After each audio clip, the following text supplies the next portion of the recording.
देखो यहाँ पे एक ट्रायल बैलेंस दिया है, ये ईयर पेपर का सम्स है 2021 का, आखिरी सम्स रहता है पेपर में, ये ध्यान रख लेना फाइनल अकाउंट का।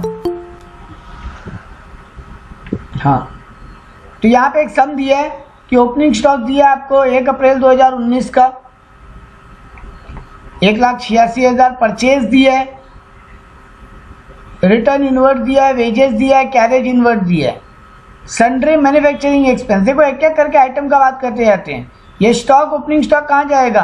वो चेंज इन स्टॉक में, पीएल में, जहाँ पे क्लोजिंग माइनस ओपनिंग करते हैं। आपका परचेजेस कहाँ जाएगा? इनकम स्टेटमेंट में अलग से रिटर्न इनवर्ड माइनस हो जाएगा परचेज से, वेजेस, एम्प्लॉय बेनिफिट है ना। हाँ, तो सेल्स है, ये सेल से माइनस होगा, ठीक है। तो wages, employee benefit expense, carriage inward, PL statement of income. कहाँ पे कैरेज इनवर्ड ना, मतलब परचेज करते हुए, मतलब परचेज में जाएगा, परचेज में ऐड हो जाएगा, क्योंकि अपने ओपनिंग रॉ मटेरियल कंज्यूम या परचेज कंज्यूम्ड लिखते हैं अपने। Sundry manufacturing expenses, other expense में जाएगा। Interest on bank loan, finance charges में जाएगा। Office salary, employee benefit expenses, auditor fees, other expense में जाएगा। डायरेक्टर्स रेम्यूनरेशन, अदर नहीं, डायरेक्टर कंपनी का एम्प्लॉय है, एम्प्लॉय बेनिफिट एक्सपेंस, रेम्यूनरेशन है ना भाई, वो हाँ salary remuneration. Freehold premises, asset में जाएगा, वो भी फिक्स्ड एसेट के अंदर। नॉन करेंट एसेट में फिक्स्ड एसेट के अंदर। Plant and machinery, non current asset में फिक्स्ड एसेट के अंदर। Furniture and fitting, non current asset में फिक्स्ड एसेट के अंदर। Patent, intangible asset, non current asset में इंटेंजिबल एसेट के अंदर, अल्टीमेटली फिक्स्ड एसेट के अंदर। एक तरीके से ये बहुत important. Interim dividend paid, sir ये आप बता दीजिए, ये सब पेड है ना बेटा, एक्सपेंस की तरह लेंगे। ये पेड मतलब फाइनेंसिंग में जाएगा क्या? नहीं, डिपेंड नहीं आता। हाँ, ये जाएगा अदर में। Sundry debtor, current asset, bill, trade receivable, very good, trade receivable current asset के अंदर। वैसे ही बिल्स रिसीवेबल भी same. Cash at bank, cash and cash equivalent में। एडवांस टैक्स का बताइए। हाँ, ये नीचे जब तुम सारा वो पैट निकालोगे ना, प्रॉफिट आफ्टर टैक्स, तो प्रॉफिट बिफोर टैक्स निकालोगे, वहां पे लेस टैक्स करोगे ना, ये उसमें जाएगा एक तो। और क्योंकि तुम एडवांस दियो तो ये तुम्हारा करंट एसेट में, ये करंट एसेट में भी जाएगा। लिख लेते हैं, करेंगे अभी सम्स कर रहे हैं, रुको ना, हम तो खाली ऐसे डिस्कस कर रहे हैं। सेल्स तुम्हारा आरएफओ, रिटर्न आउटवर्ड परचेज से माइनस। 10% bank loan. सर पहली बात ये लायबिलिटी में जाएगा और 10% करके फाइनेंसिंग में जाएगा। तो सबसे पहले तो बैंक लोन तुम्हारा लायबिलिटी में जाएगा, नॉन करेंट लायबिलिटी के अंदर, लॉन्ग टर्म बोरोइंग में। Question silent time short term नहीं मान सकते, ये एक इंपॉर्टेंट बात ध्यान रखना। अब देखो 60,000 का 10% इंटरेस्ट कितना होना चाहिए? 6,000। तुम ऑलरेडी इंटरेस्ट पेड कितना है तुम्हारा? 20,000 का इंटरेस्ट पेड। एक इंटरेस्ट था ना यहाँ पे कहीं पे सर 5,000। ये इंटरेस्ट ऑन बैंक लोन 5,000, तो 1,000 आउटस्टैंडिंग हो गया। 60,000 का 10% 6,000 इंटरेस्ट देना था, 5,000 ऑलरेडी पेड है, मतलब अभी भी 1,000 देना बाकी है। तो ये 1,000 आउटस्टैंडिंग एक्सपेंस है। एक तो इंटरेस्ट ऑन लोन में ऐड हो जाएगा आउटस्टैंडिंग एक्सपेंस बोल के, अदर एक्सपेंस में, सॉरी फाइनेंस चार्ज में। और दूसरा बात, क्योंकि आउटस्टैंडिंग है तो करंट लायबिलिटी में भी चला जाएगा, अदर करंट लायबिलिटी के अंदर। क्लियर है ये सबको? जी सर। सन्डे क्रेडिटर तुम्हारा चला जाएगा ट्रेड पेएबल में, current liability trade payable, bills payable भी सेम। तुम्हारा profit and loss credit balance opening ये रिजर्व एंड सरप्लस में, जनरल रिजर्व एंड सरप्लस में, security premium reserve and surplus में, share capital share holders fund के अंदर share capital में। अब आ जाओ एक एक एडजस्टमेंट पे फटाफट। You are required to prepare statement of PL बोला है, बैलेंस शीट बोला है, क्लोजिंग स्टॉक दिया है। एक तो वो जो तुम्हारा इनकम स्टेटमेंट में क्लोजिंग माइनस ओपनिंग जो करते हैं चेंज इन स्टॉक, वहां तो जाएगा ही क्योंकि ऊपर ओपनिंग दिया हुआ है, यहाँ क्लोजिंग दिया हुआ है। क्लोजिंग माइनस ओपनिंग करके जो फिगर आएगा वहां लिख देंगे। और दूसरा बात करंट एसेट के अंदर इन्वेंट्री भी जाएगा, बैलेंस शीट में करंट एसेट के अंदर इन्वेंट्री में। चलो नेक्स्ट आइटम पढ़ते हैं। Bank loan was taken on 1 अप्रैल। अच्छा बात है, बता दिया, मतलब पूरा 60,000 पे 10% ही कैलकुलेट होगा। तो जो अपने किए थे पूरा देना पड़ेगा। हाँ, अगर लेकिन एक बात बढ़िया बात था, यहाँ 1 अप्रैल लिख दिया बेटा, अगर यहाँ 1 अक्टूबर लिख देता हाफ मंथ मतलब 6 हाँ, मंथ्स तब फिर तुम्हारा 3,000 इंटरेस्ट होता, 5,000 पेड है, मतलब 2,000 प्रीपेड है। ये जजमेंट करने के लिए ध्यान रख लेना, लोन कब लिया, अगर डेट दे दे तो फिर से बताएंगे बेटा। अगर यहाँ 1 अक्टूबर लिखा होता, लोन टेकन ऑन 1 अक्टूबर 2019, जी सर, तो आपका 6,000 की जगह 3,000 इंटरेस्ट होना चाहिए था।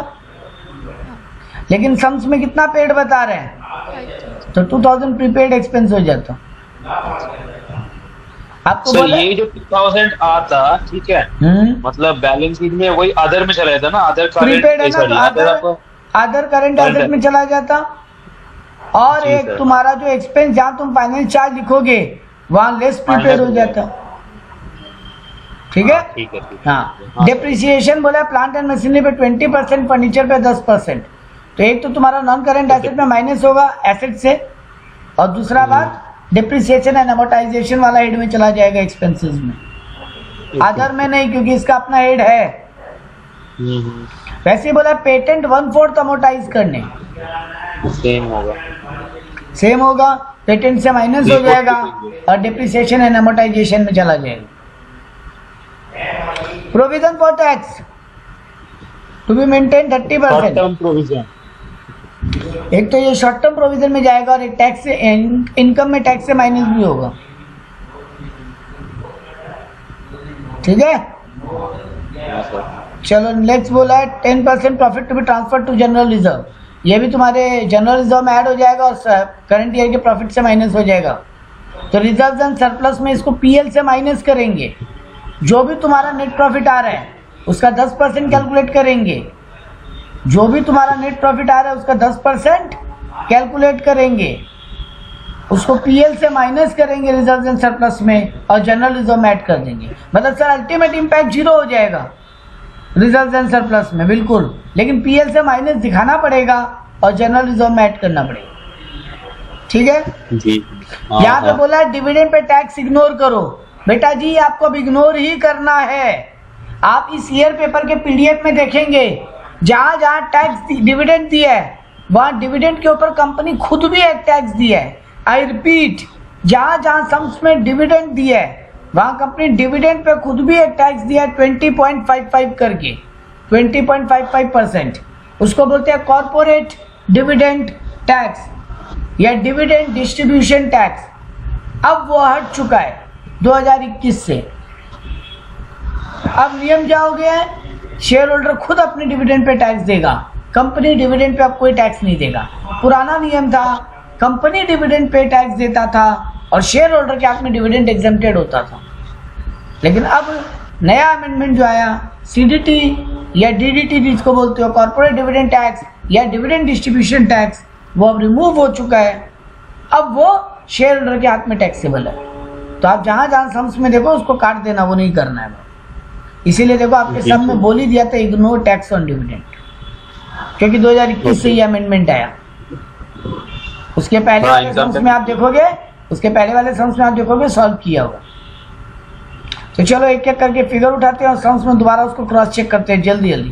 पहला आइटम क्या लिखा, रेवेन्यू फ्रॉम ऑपरेशंस। पहले को लिख ही दिया बेटा, जो आप लोग खुद भी बोले थे, सेल्स माइनस सेल्स रिटर्न। तो देखो ये थोड़ा सा पेज का पीडीएफ बनाने से मैं गलती हुआ, पेज मुड़ा हुआ रह गया, कोई बात नहीं। तो देखो मेरा सेल्स कितना है 11,90,000 और रिटर्न इनवर्ड कितना है 12,000। तो 11,90,000 से 12,000 गया 11,78,000। तो ये देखो यहाँ पे रेवेन्यू फ्रॉम ऑपरेशंस में नोट नंबर 1 देते हुए 11,78,000 लिख दिया और नीचे नोट नंबर 1। पेज को डबल ब्रेक में नहीं कर सकते क्या, बार बार ऊपर नीचे चलना पड़ रहा है? डबल ब्रेक में करेंगे बेटा आपको दिखाई नहीं देगा ठीक से।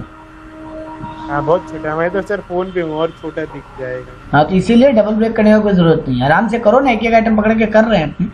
तो यहाँ देखो नोट टू अकाउंट में दिखाया, ये देखो नोट्स बनाया, नंबर 1 नोट बनाया रेवेन्यू फ्रॉम ऑपरेशंस का, सेल दिखाया, लेस सेल्स रिटर्न किया, फिगर लिख दिया। नोट्स यही है आपके लिए, बस खाली आपको हम एक नोट दिखाएगा शेयर कैपिटल का, बाद में दिखाएगा आज का सम्स कराने के बाद, वो नोट अपने को अलग से बनाना आना चाहिए। बाद बाकी नोट कुछ नहीं है, फिगर ऐड करते जाओ, ऊपर लिखते जाओ। बस ये था कि पहले वाले फाइनल अकाउंट जब करते थे 11 में तो कोई वर्किंग दिखाने का दरकार नहीं पड़ता था, यहाँ दिखाने का दरकार पड़ेगा। चलो कोई बात नहीं। नेक्स्ट क्या है अदर इनकम। अदर इनकम में अपने पास कोई इनकम है नहीं सर, लिखिए बोलो। कंपनी कुछ नहीं कमाया और तो देखो उसको नील लिख के, लेकिन एग्जाम में नील लिख के आना है बेटा। ये देखो अदर इनकम हेडिंग भी दिया interest on investment, very good. ही नहीं कुछ तो कोई भी नाम कैसे दे सकता है, यहाँ कोई भी नाम कैसे दे सकता है जब कुछ इनकम है ही नहीं। तो यहाँ पे नील। तो 11,78,000 मेरा टोटल इनकम हो गया। अब एक एक करके आ जाओ। परचेज ऑफ इन्वेंट्री में देखो ये लोग क्या क्या लिया, नोट नंबर 2 में जाते हैं। देखो 7,20,000 परचेज लिया, लेस परचेज रिटर्न किया और ऐड कैरेज इन्वर्ट किया। अपने भी यही करते हैं ना? जी सर। तो देखो 7,20,000 परचेज था, 10,000 रिटर्न इनवर्ड माइनस कर दिया और कैरेज इनवर्ड ऐड कर दिया। तो 7,15,000 मेरा परचेज का फिगर आ गया, यहाँ लिख दिया। मेरा purchase note number 2 7,15,000। Change in inventory में अपने क्या करते, क्लोजिंग माइनस ओपनिंग। तो अपना क्लोजिंग कितना है 1,25,000, 1,25,000 है ना? हाँ। और ओपनिंग कितना था? ओपनिंग 1,86,000। नेगेटिव में आएगा, नेगेटिव आ रहा है क्लोजिंग माइनस ओपनिंग। कितना आ रहा है? 61,000 आई गेस। देखिए एक बार, ये देखो चेंज इन स्टॉक, सॉरी एक मिनट गलती होता है, 1 मिनट गलती होता है, ओपनिंग माइनस क्लोजिंग होगा। Mistake opening minus closing, blunder होता है अभी। ओपनिंग माइनस क्लोजिंग होगा, पॉजिटिव आंसर आएगा। तो 61,000। अगर सर मैंने माइनस में आ रहा तो ओपनिंग माइनस क्लोजिंग करके तो माइनस में लिख देते। तो चेंज इन इन्वेंट्री हम लिख दिए 61,000। अब एम्प्लॉय बेनिफिट एक्सपेंस क्या क्या आना था? सैलरी आएगा, वेजेस आएगा, वेजेस आएगा, तो ये देखो ये लोग क्या क्या लिया। रेम्युनरेशन आएगा। डायरेक्टर रेम्युनरेशन ये लोग नहीं लिया बेटा, उसको अदर माना और ठीक माना है। मेरा भी ब्लंडर हुआ बोलते वक्त। मम्मी तो वही तो बोले नहीं आपको, तुम ठीक बोल रहा था, तुम ठीक बोल रहा था। डायरेक्टर रेम्युनरेशन, डायरेक्टर ना कंपनी का एम्प्लॉय की तरह नहीं होता, one of the key managerial person होता है, वो यहाँ इंक्लूड नहीं होगा। तो ये देखो wages 1,10,000, other office salary sorry, तो आ गया 1,28,000। इन दोनों को खाली ऐड किए और इन दोनों को ऐड करके एम्प्लॉय बेनिफिट एक्सपेंस में लिख दिए। ठीक है। नेक्स्ट देखो फाइनेंस कॉस्ट में देखो 6,000 लिखा है, और 6,000 कैसे लाना था सर? 5,000 तो पेड किया है और 1,000 आउटस्टैंडिंग है ना सर? हम लोग तो डायरेक्ट भी कर सकते हैं ना? नहीं, तब तुम यानी आउटस्टैंडिंग कुछ बोल ही नहीं रहे, तो फिर बैलेंस शीट में कैसे ले जाओगे? वो हाँ ब्रेकअप करना पड़ा, सॉरी। बिना ब्रेकअप क्या कर, यहाँ 6,000 डायरेक्ट लिख दोगे कि 4,500 का 10% 6,000 कैलकुलेट कर दिए, तो बेटा जी तुम्हारा आउटस्टैंडिंग कुछ है ही नहीं, मतलब फिर तो आउटस्टैंडिंग या प्रीपेड, तो वहां फंस जाओगे। इसीलिए यहाँ पे देखो 5,000 रुपए फाइनेंस कॉस्ट दिखाया, इंटरेस्ट ऑन बैंक लोन जो चुका दिए पेड है, और देखो 7,000 का 12% लेस 5,000 यानी 1,000 आउटस्टैंडिंग, तो टोटल 6,000। तो ये 1,000 तुम्हारा बैलेंस शीट में चला जाएगा और ये 6,000 पूरा का पूरा फाइनेंस चार्जेस के अंदर। एक सेकंड रुकिए, 60,000 का 12%, 10%। ऊपर 12 लिखा है जो गलत लिखा था। ऊपर सम्स में कितना है वो देख लो ना बाबा।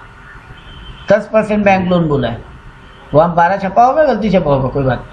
60,000 का 10%, 6,000 और 1,000 आउटस्टैंडिंग ऐड कर देंगे। तो देखो फाइनेंस कॉस्ट नोट नंबर 5 6,000 करके लिखती है। डिप्रिसिएशन किन किन आइटम पे कैलकुलेशन बोला था? एक तो बोला था प्लांट एंड मशीनरी पे 20%, फर्नीचर पे 10% और पेटेंट को अमोटाइज करना है 1/4। तो प्लांट एंड मशीनरी कितना है अपना? 1,30,000। कितना बोला परसेंटेज? 20%, 26,000। 26,000। और फिटिंग फर्नीचर फिटिंग पे 10%। फर्नीचर कितना है अपना? 42,000। तो 4,200। 4,200 और वो हुआ मशीन कितना था? 1,30,000। 26 और 4,200, 30,200। 30,200 डिप्रिसिएशन है। और पेटेंट कितना है तुम्हारा? 20,000। तो 20,000 का 1/4 5,000। तो 35,200 तुम्हारा डिप्रिसिएशन अमोटाइजेशन में चला जाना चाहिए। ये देख लो 35,200 item number 6 depreciation and amortisation. और नीचे नोट में ले आके ब्रेकअप दिखा दिए। ये रहा 26, 4,200 और 5,000। 35,200 पूरा का पूरा पीएल में भेज दिया। मोटा मोटी सब आइटम खत्म, बचा केवल अब अदर। तो देखो अदर में अपने को क्या क्या लेना था? डायरेक्टर का नोट ही चेक कर लेते हैं ना, अपने को आंसर मिल जाएगा। ये देखो sundry manufacturing expense, auditor fees, director remuneration. तो ये एक चीज मेरा भी गलती हुआ, आई रिपीट, आप भी याद रखेंगे। डायरेक्टर रेम्यूनरेशन अदर एक्सपेंसेस का पार्ट है, कोई बात नहीं, होता है गलती। तो 18, 9 और 12 ऐड किए, 59,000 आपका अदर एक्सपेंस में चला जाएगा। कोई प्रॉब्लम यहाँ तक? ना। No sir. तो ये देखो आपका यहाँ पे आ गया। टोटल एक्सपेंसेस को ऐड करोगे तो आएगा, ये लोग ऐड नहीं किया, लेकिन ये लोग प्रॉफिट बिफोर टैक्स निकाल लिया डायरेक्ट। आप ये गलती मत करके आना, यहाँ टोटल एक्सपेंस ऐड करके लिखना।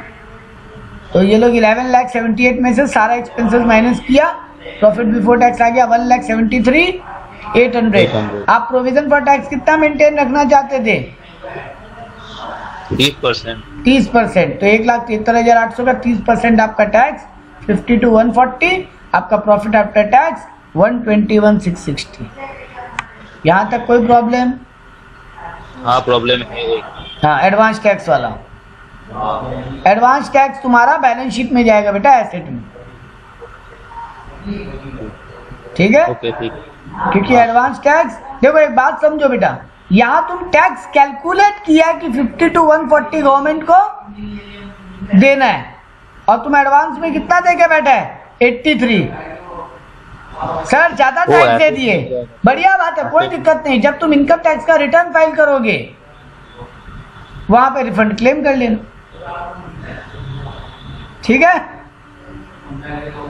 हाँ ठीक तो है सर। इनकम टैक्स का रिफंड में उसको क्लेम कर लेना, कोई चाप नहीं। ठीक है। अब आता है बैलेंस शीट। सबसे पहला हेडिंग शेयर होल्डर्स फंड, उसके अंदर share capital reserve and surplus. Share warrant यहाँ है नहीं लिखेंगे, आपको मिलेगा भी नहीं एग्जाम में शेयर वारंट, चिंता का बात नहीं है, लेकिन फॉर्मेट पूरा याद रहना चाहिए। शेयर कैपिटल में सर एक ही था, लेकिन अब देखो शेयर कैपिटल का नोट। और प्लीज प्लीज प्लीज ये नोट ढंग से बना के आना। तो ये नोट आपको हम चलिए ढंग से दिखा देते हैं पहले, ये नोट है क्या। बाकी नोट आप जैसे बना के आ जाओ, टीचर कुछ नहीं करेगा, लेकिन अगर ये नोट नहीं बना और मैनेजरियल रेम्यूनरेशन अगर सब में देगा, वो ठीक से कैलकुलेट नहीं हुआ, आप ब्लंडर कर जाओगे। सिर्फ ये दो ही चीज आपको संभालना है, एक शेयर कैपिटल का नोट्स, दो मैनेजरियल रेम्यूनरेशन का कैलकुलेशन। दोनों का बात करेंगे अगले सब में, मैनेजरियल रेम्यूनरेशन उठाएंगे। अब ये देखो आपका शेयर कैपिटल का नोट, ये रहा। सबसे पहले लिख के आओगे ऑथराइज कैपिटल, सब में दिया नहीं है सर, कोई दिक्कत नहीं, डॉट डॉट करके छोड़ के आ जाओ। फिर लिखोगे इशूड कैपिटल, सर सब में दिया नहीं है, कोई बात नहीं, डॉट डॉट करके छोड़ के आ जाओ। अब लिखोगे subscribed and fully paid up. आपको पार्टली पेड अप कम ही चांस है देने का। अगर दे तो हम एक एग्जांपल लेते हैं। कंपनी को मान लो 5 लाख शेयर इशू करने का परमिशन था, तो ये ऑथराइज्ड हुआ ना, परमिशन था, तो यहाँ लिखोगे authorise capital 5 lakh at the rate, मान लो एक शेयर का दाम 10 रुपये है, यहाँ वैल्यू आ जाएगा 50 लाख। मान लो कंपनी इसमें से 3 लाख शेयर इशू किया अब तक, तो इशूड कैपिटल में आ जाएगा 3 lakh at the rate of 10 rupees, या 30 लाख लिख देना। ये दोनों फिगर बैलेंस शीट में कहीं नहीं जाते, सिर्फ यहाँ लिख के नोट्स में बंद हो जाते हैं। अब देखो 3 लाख जो शेयर बिका, उसमें से कंपनी 2,90,000 ही परचेज किया था, मतलब पब्लिक सॉरी, कंपनी 2,90,000 ही सब्सक्राइब किया था, और उस 2,90,000 में से भी 2 लाख शेयर ऐसा है जिनका पूरा पैसा आ चुका, और 90,000 शेयर ऐसा है जिसपे 8 रुपया करके ही आया मान लो। तो आप लिखोगे subscribe and fully paid up 2 lakh share at the ₹10 each, और यहाँ 20 लाख लिख दोगे इनर कॉलम। लिखोगे subscribe but not fully paid up, लिखोगे पूरा 90,000 इंटू 10। मेरा बात अच्छे से सुन लेना। Subscribe and fully paid up में लिखोगे 2 lakh share eight the rate of 10 each, और यहाँ 20 लाख रुपया लिख दोगे। Subscribe but not fully paid up में लिखोगे 90,000 शेयर एट द ₹10 ईच।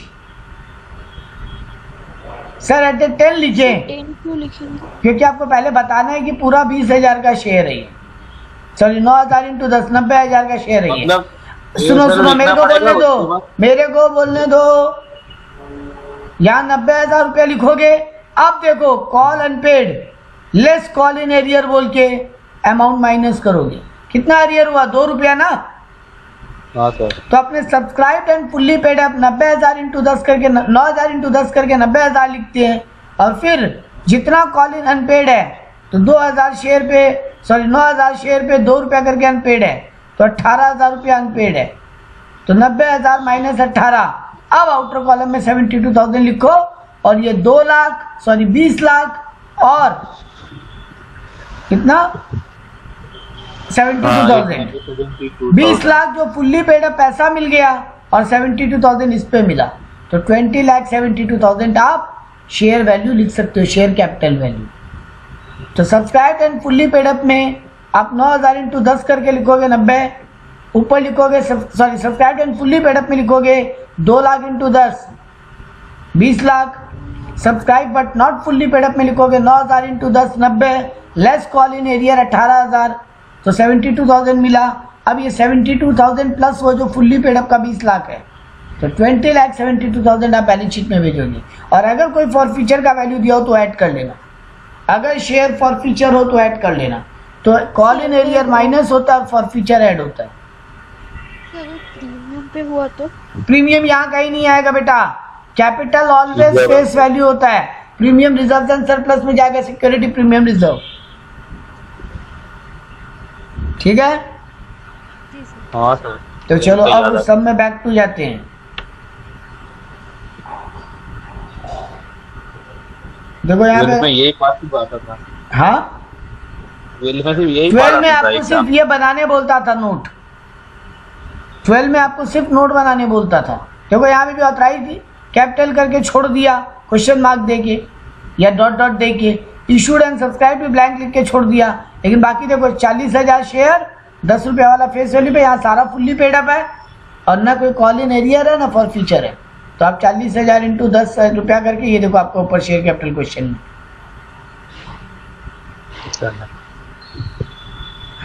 यहाँ पे दिया हुआ है शेयर कैपिटल 4 लाख।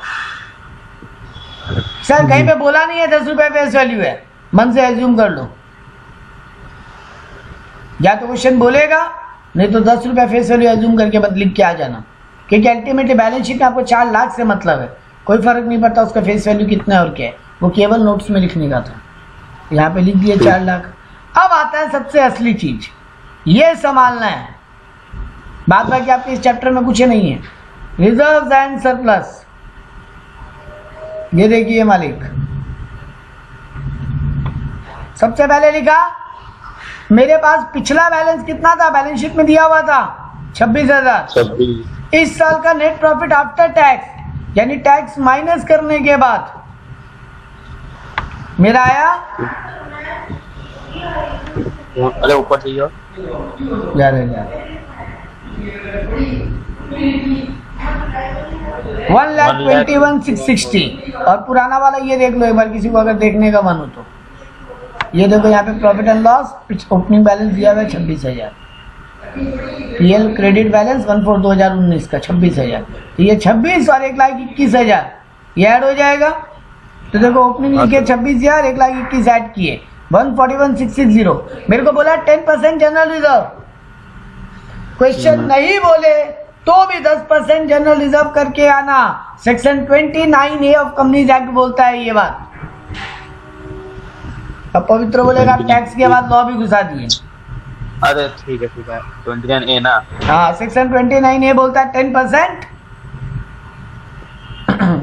रिजर्व होना चाहिए, बट टेंशन मत लो, क्वेश्चन आपको बोल देगा, चुपचाप नहीं है, आपको हर बार बोलेगा। तो देखो इसी में से रिजर्व माइनस किए कितना, 10% ऑफ करेंट ईयर। बेटा ये ध्यान रख लेना, पिछला साल का प्रॉफिट पे तो पिछला साल रिजर्व बना होगा ना। हाँ sir. Reserve balance, reserve minus होने के बाद जो बैलेंस बचा होगा वही सरप्लस होगा। तो ये पिछला साल का 26,000 जो सरप्लस है, इसमें ऑलरेडी पिछले साल रिजर्व बन चुका, इस साल बनाने मत बैठ जाना। पता चला ये सरप्लस अगले 10 साल में रिजर्व में ही कन्वर्ट हो गया, ऐसा नहीं हो सकता। तो इसीलिए इस साल के नेट प्रॉफिट पे 1,21,660 का 10% 12166 माइनस हुआ, और तुरंत नीचे देखो कहाँ गया, इंटरिम डिविडेंड नहीं वो नहीं दिखा रहा है। तुरंत यहाँ देखो जनरल रिजर्व का ओपनिंग बैलेंस लिखा 12,000 और उसमें 12166 ऐड कर दिया, टोटल नया रिजर्व हो गया 24,166। तुमको में घटेगा, एक में increase होगा। एग्जैक्टली, मतलब ओवरऑल रिजर्व एंड सरप्लस में इंपैक्ट 0 ही हो जाएगा, लेकिन ये शो करके आना नंबर इसी का है। तो यहाँ माइनस किए, तुरंत रिजर्व में ऐड कर दिया। और कंपनी इंटरिम डिविडेंड दिया था ना 20,000 लास्ट टाइम, समझाया था इंटरिम डिविडेंड क्या होता है, जो पेमेंट कर देता है ड्यूरिंग द ईयर में, जिस साल का करंट dividend ईयर के प्रॉफिट पे कंपनी करंट ईयर में डिविडेंड दे रहे हैं, तो ये करंट ईयर के पीएल को ही कम करेगा ना। हाँ। तो कर दिया लो लेस इंटरिम डिविडेंड 20,000, ठीक है। हाँ। सिक्योरिटी प्रीमियम क्वेश्चन में गिवन था, वही लिख दिया। इस साल नया शेयर इशू नहीं किया, प्रीमियम पे नहीं लिखेंगे। तो टोटल मेरा आया 1,63,660। इसको ले जाके हम रिजर्व एंड सरप्लस में यहाँ लिख देंगे आराम से, ये रहा रिजर्व एंड सरप्लस में 163,660। हम फिर बोलेंगे यही एक मात्र है एडजस्टमेंट है जो आपको ठीक से संभालना पड़ेगा, बाद बाकी 80% आइटम आपको बस खाली वैल्यू पुटिंग करते हुए निकल जाना है। नॉन करंट लायबिलिटी में आराम से लॉन्ग टर्म बोरिंग लिख दो, काम खत्म। इसका कोई नोट भी नहीं बना, क्योंकि इसमें कोई नोट का दरकार नहीं है। सर एक गड़बड़ हो रहा है। 60 हम लोग 11 वाला अकाउंट्स में करते थे, लोन में ऐड कर देते थे आउटस्टैंडिंग लोन, आउटस्टैंडिंग इंटरेस्ट को ऐड कर देते थे ना लोन में। हाँ, यहाँ मत करना, क्योंकि तुम्हारा आउटस्टैंडिंग इंटरेस्ट करंट लायबिलिटी है। अदर में जाएगा। हाँ, ये अदर में जाएगा, वो भी शॉर्ट टर्म के अदर में, है ना। हाँ। तो वहां से यहाँ एक डिफरेंस का भी बात हो रहा है। आप पुराना 11 वाला अकाउंट्स में करते थे, अगर बैलेंस शीट में लोन लिखते 60,000, उसी में ऐड आउटस्टैंडिंग लोन कर देते थे, आउटस्टैंडिंग इंटरेस्ट, सॉरी। बट यहाँ मत करके आ जाना। अरे सर तब तो छोटा था ना। हाँ, तब तुम छोटा था, अब तुम बड़ा हो गए। चलो तो बड़े हो जाओ, इसको याद रखो, वो जाएगा अदर करंट लायबिलिटी में। ये देखो लिख भी दिया है, क्योंकि अदर का और कोई आइटम दिया नहीं था, इसलिए इसको आउटस्टैंडिंग अदर में लिख दिया। और कोई आइटम दिया नहीं है, नॉन करंट लायबिलिटी का लॉन्ग टर्म प्रोविजन कुछ नहीं दिया, नहीं लिखेंगे। अब आ जाओ third item current liability. Current liability में ट्रेड पेएबल, क्रेडिटर दिया था, क्रेडिटर और बीपी दोनों को ऐड करके लिख दिए, और अदर में 1,000 लिख दिए। शॉर्ट टर्म प्रोविजन, देखो प्रोविजन फॉर टैक्स जो तुम निकाले थे, तो ही चीज आ सकता है यहाँ पे शॉर्ट टर्म प्रोविजन में तुम्हारे एग्जाम के लिए। अब हम शॉर्टकट दे रहे हैं याद रखने का। एक तो ये जो प्रोविजन फॉर टैक्स निकालोगे ना करंट ईयर में, वो जाएगा शॉर्ट टर्म प्रोविजन में। और एक अगर, आई रिपीट, अगर तुमको प्रपोज डिविडेंड दे दे क्वेश्चन में क्या दे दे? प्रपोज डिविडेंड या नहीं था, या इंटरम डिविडेंड था खाली, जिसको क्या किए, पीएल से माइनस कर दिए। लेकिन प्रपोज डिविडेंड होता तो उसको ले जाके कहाँ लिखते? शॉर्ट टर्म लायबिलिटी के अंदर, करंट लायबिलिटी के अंदर, शॉर्ट टर्म प्रोविजंस में। तो शॉर्ट टर्म प्रोविजन में आपके एग्जाम के लिए बता देते हैं, मेनली दो ही रहेगा, provision for tax and propose dividend, और एक रह सकता है पीबीडीडी। तो भैया आप तो बोले थे ना, आप तो 12 में बोले थे प्रपोज डिविडेंड आता नहीं है। प्रपोज डिविडेंड का हम दो बात बता देते हैं। अकाउंटिंग स्टैंडर्ड 4 ICAI के हिसाब से प्रपोज डिविडेंड करंट लायबिलिटी है, लेकिन कंपनीज एक्ट के हिसाब से उसको बोला जाता है आप अदर, आप नोट्स में अलग से लिख दो कि इतना प्रपोज्ड है। देखो आपको दिखा देते, आपका बुक भी ये बात बताया है, लेकिन आप ICAI को फॉलो करो, क्योंकि पवित्र बोलता है सी इंस्टीट्यूट बाप है। ये देख लो यहाँ पे प्रपोज डिविडेंड करंट लायबिलिटी में जाएगा as per ICAI short term provisions के अंदर। It is noted that revise schedule 4 जो है वो बोलता है, यानी कंपनीज एक्ट बोलता है कि उसको डिस्क्लोजर दे दो खाली नोट्स टू अकाउंट्स में, मेयरली डिस्क्लोजर दे दो, उसको दिखाने का जरूरत नहीं है।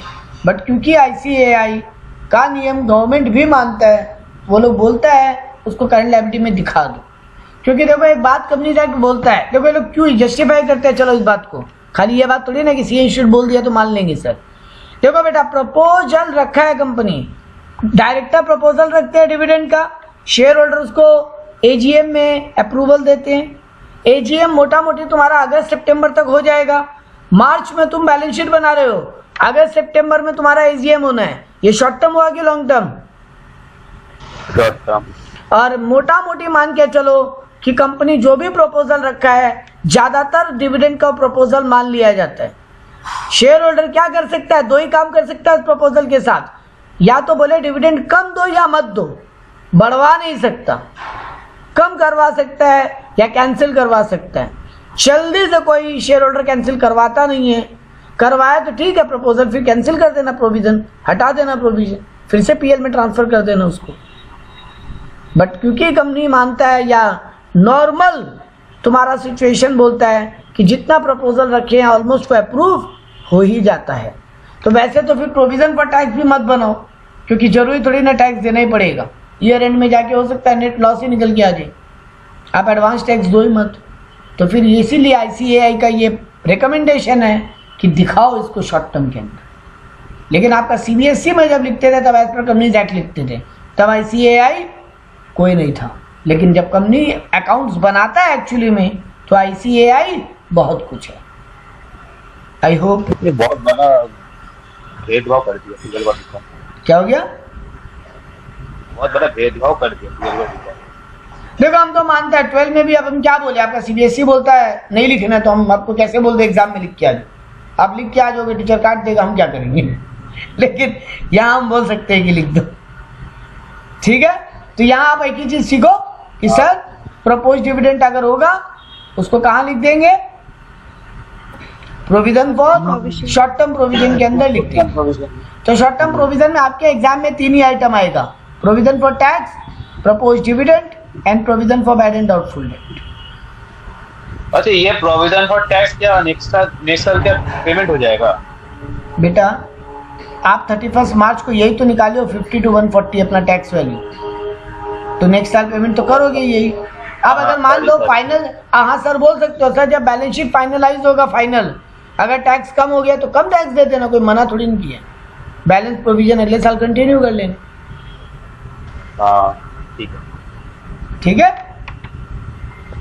आपके एग्जाम ओरिएंटेड बता देते हैं, ये फाइनलाइज होके निकल रहा है तो इतना ही पेमेंट हो जाएगा, काम खत्म। तुम देख लो ना, कंपनी तो पहले ही एडवांस टैक्स भयानक दे के बैठे, तो वैसे भी कंपनी का रिफंडेबल है।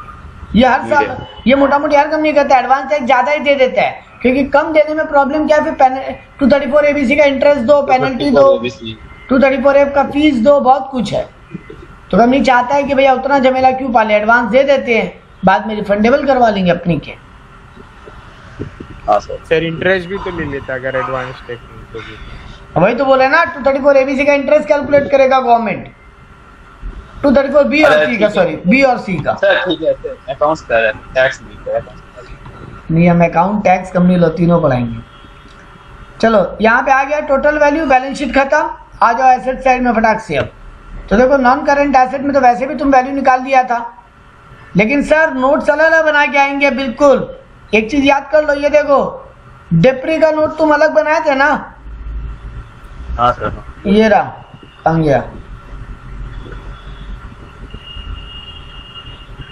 ये रहा डेप्रिसिएशन का नोट अलग बनाए थे, फिक्स्ड एसेट का नोट नीचे अलग बना के आना भाई, फिर डेप्री माइनस करते हुए फिगर दिखाते हुए। तो ये देखो यहाँ पे टेंजिबल फिक्स्ड एसेट का नोट बनाया। ये देखो लैंड था, लैंड तो डेप्रिशिएट नहीं होता ना, फ्री होल्ड प्रीमाइसेस मतलब लैंड। तो देखो लैंड को तो बिना डेप्रिसिएशन के लिख दिया, याद रख लेना लैंड डेप्रिशिएट नहीं होता है। प्लांट एंड मशीनरी डेप्रिशिएट करके वैल्यू निकाला, फर्नीचर एंड फिक्सचर डेप्रिशिएट करके वैल्यू निकाला। फाइनल जो वैल्यू आया वो ले जाके बैलेंस शीट में लिख दो।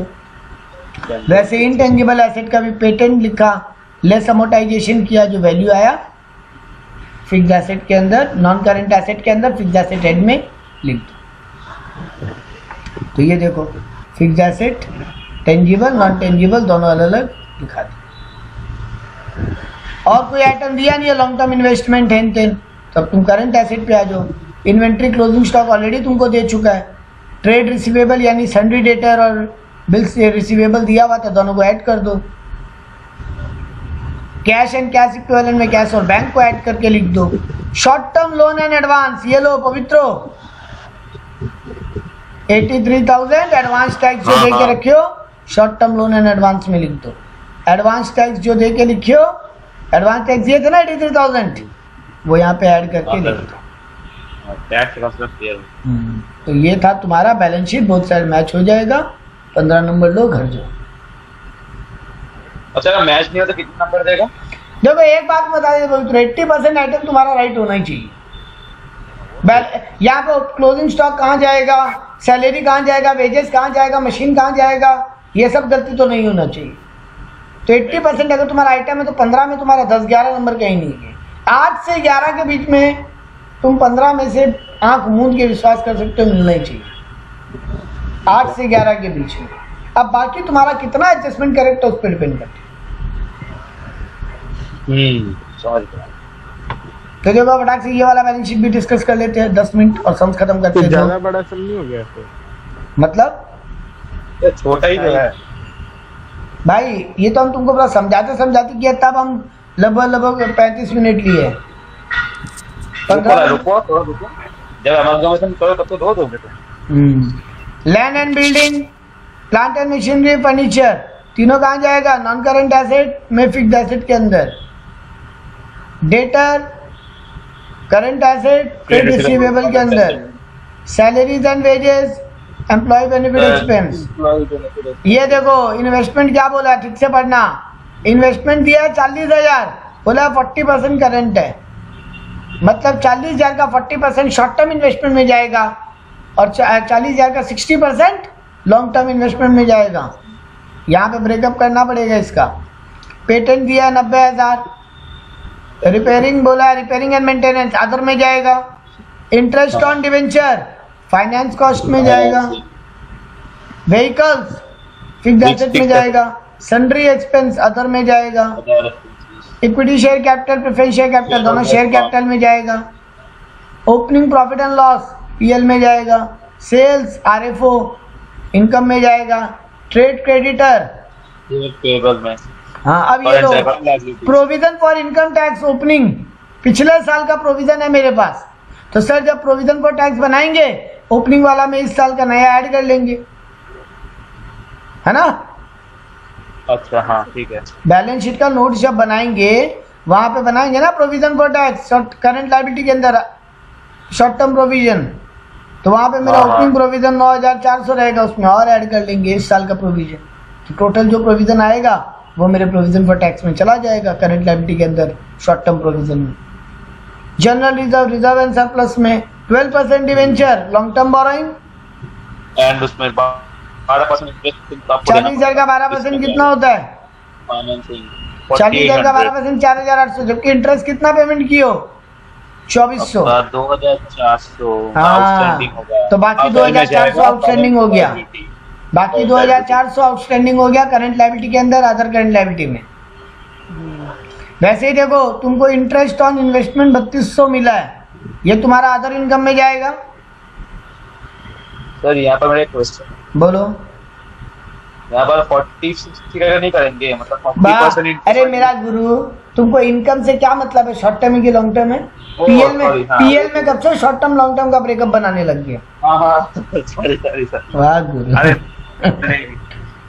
ठीक है, कोई दिक्कत नहीं, होता है होता है होता है। यहाँ पे ये क्या हुआ, मेरा मिस्टेक हुआ कुछ। अरे एक minute, 14 number page, 16 number page आ गया, 15 नंबर पेज हम खा गया, नहीं नीचे डाल दिया, कोई बात नहीं, बोला बीच में गलती से डल गया, हो गया। यहाँ तुमको परचेज दिया है, तुम्हारा परचेजेस में चला जाएगा। डिविडेंड पेड, डिविडेंड पेड नाम बोल रहे सर, पीएल से जाएगा, प्लस माइनस होगा। डिविडेंड डिस्ट्रीब्यूशन टैक्स सर कहीं नहीं जाएगा, लेकिन इस एग्जाम में, तुम्हारा एग्जाम में नहीं आएगा, बट तुमको हम दिखा देते हैं ये लोग क्या करते हैं। देखो यहाँ दिखा देते हैं, देखो ये देखो, डिविडेंड पेड पीएल से माइनस करता है और डिविडेंड डिस्ट्रीब्यूशन टैक्स भी पीएल से माइनस कर देता है, बट ये तुम्हारे एग्जाम में अब नहीं आएगा। लेकिन इस सम के लिए तुम याद कर लो, पीएल से माइनस होगा, वरना तुम बैलेंस शीट मैच नहीं करा पाओगे ना। करवा देंगे सर, हाँ मतलब वो ठीक है, लेकिन तुम्हारे एग्जाम में याद रखना ये आएगा नहीं। और इस एग्जाम के लिए, इस सम के लिए याद रखो कि ये पीएल से माइनस हो जाएगा, डिविडेंड भी माइनस पीएल से, डिविडेंड डिस्ट्रीब्यूशन टैक्स भी माइनस पीएल से। और कोई आइटम यहाँ पे काम का, advance tax for current year, ये करंट लायबिलिटी, करंट एसेट में चला जाएगा, एसेट में जाएगा, long short term loan and advance में। कैरेज इनवर्ड परचेज में ऐड हो जाएगा, cash in hand, cassette bank, cash equivalent में चला जाएगा। एडवांस टैक्स एक और 2 बार एडवांस टैक्स पे, ओ पिछला साल का भी एडवांस टैक्स इस बार पेमेंट किए। पेड बोला है ना? हाँ पेड है, वही तुम्हारा एडवांस टैक्स का भी ट्रीटमेंट है। ओपनिंग स्टॉक 36,600 दिया है और क्लोजिंग स्टॉक कितना दिया है, 46,000, तो डिफरेंस तुम्हारा चला जाएगा एडजस्टमेंट। अब देखो एडजस्टमेंट में क्या दिया है सर, एडजस्टमेंट में पहला आइटम दिया है डिप्रिसिएशन, और बिल्डिंग व्हीकल बोला 20%, बिल्डिंग बोला 5%, machinery 15%, furniture 10%। Land and building include 16,000 cost of land. Okay, तो ये ठीक करना पड़ेगा। लैंड एंड बिल्डिंग का वैल्यू कितना दिया है अपने को, लैंड एंड बिल्डिंग 80,000 दिया है, जिसमें से 16,000 लैंड का वैल्यू है। तो जब डिप्रिसिएशन कैलकुलेट करोगे 80,000 में से 16,000 माइनस करके कैलकुलेट करोगे ना।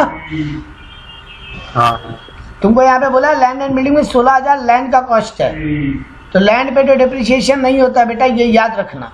तो बिल्डिंग का जब 5% डिप्री कैलकुलेट करोगे, 80,000 में से 16,000 हटा के कैलकुलेट करनी। पेटेंट बोला 1/10 राइट ऑफ करने, यानी अमोटाइज करने। 17-18 का असेसमेंट इस साल कंप्लीट हुआ है, और इनकम टैक्स बोला है 9,600 उनका डिमांड है। मेरा 17-18 का एडवांस टैक्स कितना दिया हुआ है, 9,200, जबकि इनकम टैक्स कितना बोल रहा है फाइनल कैलकुलेशन के बाद। मतलब 1 साल पुराना कैलकुलेशन अभी तक गवर्नमेंट चला रहा था। कोई बात नहीं, हो ही सकता है, डिपार्टमेंट है, तो 400 रुपया और इस बार पे करेंगे। Income tax rate for the current year 30% है, ठीक है, तो काम आएगा। बोला 5,000 रुपया जनरल रिजर्व में ट्रांसफर करने, चलो दे दिया, झमेला नहीं। Debenture were issue 3 years ago, मतलब क्वेश्चन बताना चाहता है कि डिवेंचर लॉन्ग टर्म है। सर वो हम ऐसे भी मान लेते लॉन्ग टर्म ही है, सम साइलेंट होता है ना। तो चलो नोट्स ही गो थ्रू करते हैं, नोट समझ में आ जाएगा तो पूरा कहानी समझ में आ जाएगा सर।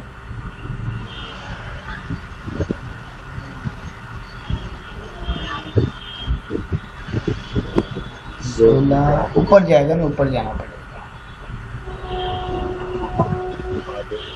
ये देखो पहले सर वो तो पीएल तो उसमें ही होगा, ये तो पीएल का लास्ट पार्ट है भाई। नोट्स तो पीएल ये रहा, नोट्स ये रहा, नहीं ये दूसरा सम। PDF ठीक आपका से 154 हो गया है सर पेज का। हाँ, पेज नंबर 15 में सम्स खत्म हो रहा है, तो ने इस सम्स का अगला ये जो ये PL बनाया है ये लोग, ये PL बना दिया है पूरा। ये पेज नंबर 15 है, तो अगले पार्ट पेज नंबर 16 में होगा ना। हाँ वो तो बोले लास्ट पर। हाँ, तो पेज नंबर 16 में ही तो सम्स खत्म हो गया, वही नोट चालू होगा उसका। ये लोग 17 में चलाते हैं।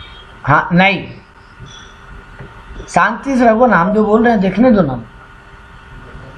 इक्विटी एंड लायबिलिटी, देखो ये लोग इस बार नोट्स पहले इक्विटी एंड लायबिलिटी से बनाया। एक्चुअली में भी ना पहले PL का नोट्स नहीं बनता, क्योंकि बनना चाहिए पहले इक्विटी एंड लायबिलिटी का ही नोट्स। और PL का आइटम भी कुछ दिया नहीं है। नहीं, PL बनाया है, लेकिन देखो PL में कोई नोट नंबर ही नहीं दिया है, क्योंकि सेल डायरेक्ट दिया है तो डायरेक्ट लिख दिया, अदर इनकम डायरेक्ट दिया है तो डायरेक्ट लिख दिया, एक्सपेंसेस में तुमको परचेज का वैल्यू डायरेक्ट दिया है, यही कैरेज इनवर्ड ऐड करके दिखा दिया। तुम चाहते तो नोट बनाते, परचेज में ऐड कैरेज करते, लेकिन यहाँ यही दे दिया। और इन्वेंट्री का भी देखो ओपनिंग माइनस क्लोजिंग करके यही लिख दिया मैं, नेगेटिव 9400। एम्प्लॉय बेनिफिट एक्सपेंस में भी केवल एक ही आइटम है, सैलरी एंड वेजेस, तो इनका नोट बनाने का दरकार ही नहीं पड़ा इनको। फाइनेंस कॉस्ट में देखो ये लोग यही लिख दिया कि 2400 तुम्हारा पेड है और 2400 आउटस्टैंडिंग है, ठीक है। डिप्रिसिएशन को ये लोग कैलकुलेट किया होगा वो बनाते समय, फिक्स एसेट का स्टेटमेंट बनाते समय, तो वहां से डिप्री निकाल के यहाँ लिख दिया।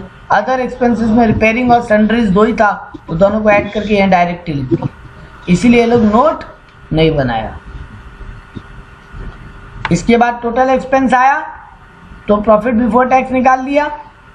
अब देखो 30% मेरा इस 68,660 में कैलकुलेट हुआ, तो 20,598 मेरा टैक्स आया। प्रायर पीरियड टैक्स कितना देना है इस बार? और 9,600 गवर्नमेंट को देना था, 9,400 मेरा एडवांस दिया हुआ है, 200 रुपये देना पड़ेगा। तो इस बार 200 रुपया वो भी पे कर दिया, तो टोटल टैक्स पे किया 20,798। तो प्रॉफिट आफ्टर टैक्स आया 47,862। ठीक है, यहाँ तक किसी को दिक्कत PL में? नहीं सर, गवर्नमेंट ने छोड़ दिया 200 रुपया सर टैक्स। नहीं रे बाबा, गवर्नमेंट, अरे बाबा पता है एक क्लाइंट के साथ ये हुआ कि उसका 50 रुपया का टैक्स आउटस्टैंडिंग रह गया था, बुक पड़ा ही रह गया गलती से, उस पर भी इंटरेस्ट कैलकुलेट करके 60 रुपया बन गया वो। अरे हम लोग को तो दिक्कत होगा ना, ये सब समझ पाने के लिए सब 200 रुपये के हम लोग को और लिखना पड़ेगा। हाँ, तो यहाँ माइनस करना पड़ेगा। जब तुम करंट टैक्स माइनस करोगे तो पिछला साल का जितना टैक्स बाकी है वो भी पे करना पड़ेगा। तुम ये नहीं कर सकते कि पिछला साल का टैक्स बाकी रख लिया और इस साल का पे कर दिया, पोर्टल लेगा ही नहीं, सॉफ्टवेयर काम ही नहीं करेगा, वो दिखाएगा नहीं आगे बटन पे क्लिक करने का, सबमिट बटन ही नहीं लेगा। चलो कोई बात नहीं। शेयर कैपिटल में देखो यहाँ पे नोट नंबर 3 क्यों बनाया है सर? ये लोग इक्विटी और प्रेफरेंस दोनों को ऐड किया होगा, और बनाना ही पड़ेगा भी। हाँ, तो ये देखो यहाँ पे नोट ही देखते हुए चलते हैं। नोट कहाँ गया? ये रहा, ये रहा नीचे आ गया। देखो ना, डिप्रिसिएशन सबका कैलकुलेट किया है और यहाँ फिगर निकाल के लिख दिया। इस शेयर कैपिटल का नोट्स बनाया तो ये देखो इक्विटी और प्रेफरेंस को खाली ऐड करके लिख दिया। ऑथर तो लिखा ही नहीं तो गलत हो जाएगा। हाँ, ये गलत हो जाएगा। आप एग्जाम में ये ब्लंडर मत करके आना प्लीज, ये गलत हो जाएगा, आपका एग्जामिनर नंबर काट सकता है। यहाँ पे आप ऑथराइज्ड और इशूड हेडिंग लिख के भले फिगर ब्लैंक छोड़ के आगे। रिजर्व एंड सरप्लस में देखो क्या किया, पहले जनरल रिजर्व सॉल्व किया, तो ओपनिंग रिजर्व था ना दिया हुआ, और इस साल 5,000 रिजर्व में ट्रांसफर किया तो दोनों ऐड करके लिखा। PL में देखो ओपनिंग PL दिया हुआ था, उसमें ऐड किया करंट ईयर का PL, लेस किया डिविडेंड पेड और ट्रांसफर टू जनरल रिजर्व। आपका डिविडेंड डिस्ट्रीब्यूशन टैक्स लो माइनस किया, बट आपके एग्जाम में ये आइटम ही गायब रहेगा। तो टोटल मेरा PL आ गया 5162 लिख दिया। एसेट में सारा एसेट ऐड कर दिया और इनटेंजिबल एसेट में पेटेंट और अमोर्टाइजेशन ऐड कर दिया। आपका सम्स खत्म, सीख गया बहुत अच्छे से। बैलेंस शीट में पूरा फिगर डाल दो। और यहाँ पे कुछ है, देखो कई एक आइटम का नोट नहीं बना है। देखो करंट एसेट में करंट, देखो ये देखो यहीं पे करके दिखा दिया। नॉन करंट इन्वेस्टमेंट में क्या लिखा?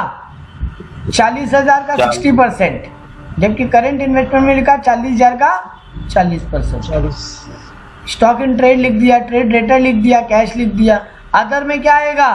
Advance tax paid for the current year. यहाँ पे 20,000 एडवांस टैक्स दिया हुआ था, वो यहाँ लिख दिया। अदर करंट एसेट में short term loan and advance यहाँ पे लिख दिया और आपका बैलेंस शीट मैच हो गया। तो हम लोग 2 सम डिस्कस कर दिए। नेक्स्ट क्लास में और 2 सम्स और उसके बाद वाले क्लास में